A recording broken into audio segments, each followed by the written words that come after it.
একটা বৃদ্ধ মানুষ ছিল যে একটা ফল গাছের নিচে বসে থাকত।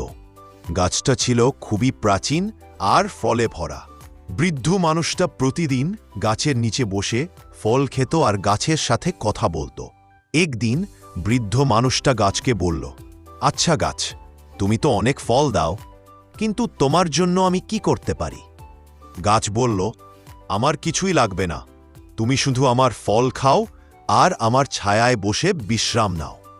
বৃদ্ধ মানুষটা খুব খুশি হল আর বলল, তুমি আমার জন্য অনেক করেছ, আমি তোমাকে ধন্যবাদ জানাই। এভাবেই বৃদ্ধ মানুষ আর গাছের মধ্যে বন্ধুত্ব চলতে থাকল। বৃদ্ধ মানুষটা প্রতিদিন গাছের নিচে বসে ফল খেত আর গাছের সাথে কথা বলত, আর গাছটাও বৃদ্ধ মানুষটাকে ছায়া আর ফল দিয়ে সাহায্য করত।